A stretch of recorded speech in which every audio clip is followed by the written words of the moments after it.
नमस्ते दोस्तों। चलिए आज एक बहुत ही प्यारी सी और सीधी सादी सी बात करते हैं।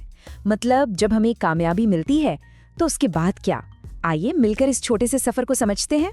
तो सोचिए जरा, एक छोटा सा सवाल है, जब कामयाबी हमारा दरवाजा खटखटाती है तो हम कैसा इंसान बनना पसंद करेंगे। देखिए, सफलता ना वो मंजिल नहीं है, बस एक पड़ाव है, एक ऐसा मोड़ जहां हमें एक बहुत जरूरी फैसला लेना होता है।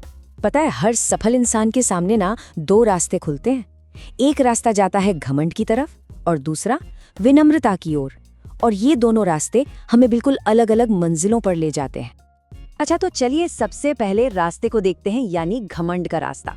ये सोचने का एक बहुत पुराना तरीका है और मजे की बात तो ये है कि ज्यादातर लोग तो अनजाने में ही इस रास्ते पर निकल पड़ते हैं। तो आखिर ये पुरानी सोच है क्या? ये वो सोच है जो कहती है, अरे मैंने जो भी किया है सब अपनी मेहनत से किया है। ये मानना कि जिसके पास पैसा है वही समझदार है और दयालु होना, अरे उसकी क्या जरूरत है। और पता है इस सोच का नतीजा क्या होता है? हमारे अंदर ना एक अहंकार, एक ईगो आ जाता है।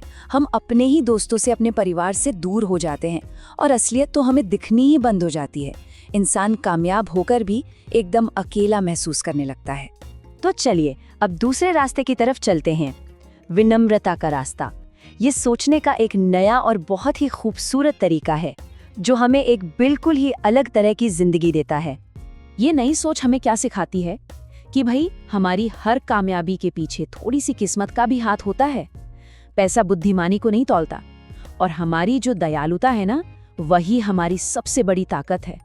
ये हमें याद दिलाता है उन छोटी छोटी चीजों के बारे में, जैसे सही वक्त पर मिला मौका या किसी की छोटी सी मदद जिसने हमें आगे बढ़ने में सहारा दिया।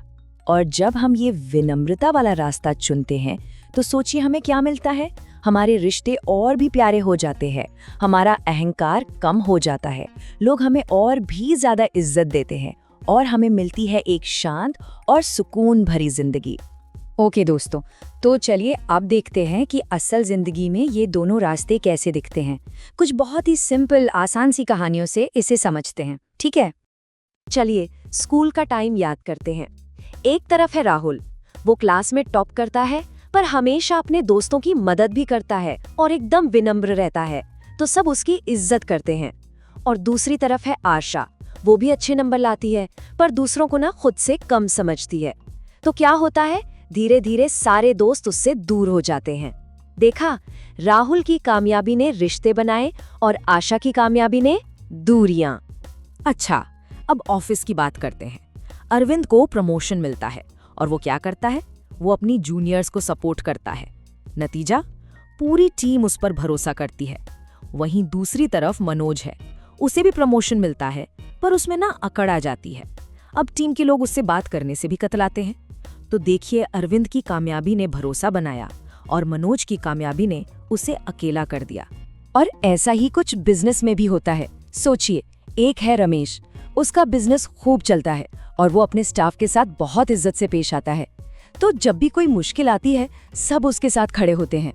और दूसरा है सुरेश, उसका बिजनेस भी बढ़ता है पर वो घमंडी हो जाता है और जब उस पर बुरा वक्त आता है ना, तो कोई उसका साथ देने वाला नहीं होता। एक बात हमेशा याद रखिएगा, इज्जत जो है ना, वो सबसे अच्छा इन्वेस्टमेंट है।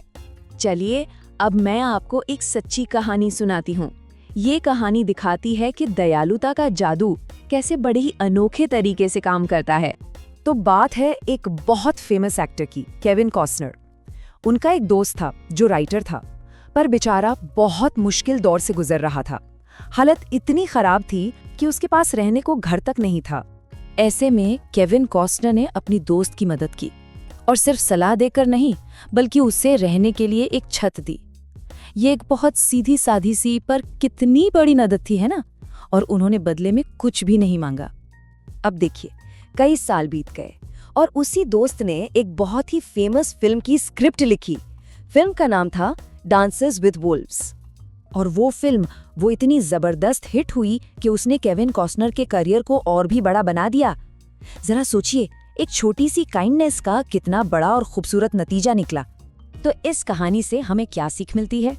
यही कि अच्छाई और दयालुता ना बड़े ही अनजाने तरीकों से लौटकर हमारे पास आती है।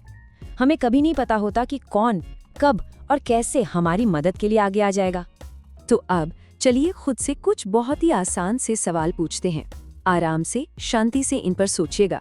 पहला सवाल है कि जब हमें कामयाबी मिलती है तो क्या हम अपनी मेहनत के साथ साथ अपनी किस्मत और उन लोगों को भी धन्यवाद देते हैं जिन्होंने हमारी मदद की?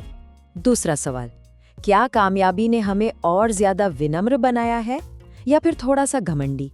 और अब तीसरा और आखिरी सवाल, हम अपनी कामयाबी का इस्तेमाल करके किस छोटे से तरीके से किसी के लिए दयालु हो सकते हैं? तो अब अगला कदम क्या होना चाहिए? चलिए आज एक छोटा सा काम करते हैं। अपनी जिंदगी में किसी भी एक इंसान को याद करके उसे दिल से धन्यवाद बोलिए जिसने कभी भी आपकी मदद की हो, क्योंकि आभार या जिसे हम ग्रैटिट्यूड कहते हैं वो हमारे अंदर विनम्रता लेकर आता है। चलिए इस पूरी बात को दुर्गा सर के एक बहुत ही खूबसूरत विचार के साथ खत्म करते हैं।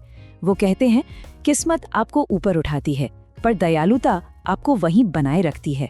तो याद रखिएगा दोस्तों, रोज थोड़ा थोड़ा सीखना ही एक दिन बड़ी कामयाबी दिलाता है।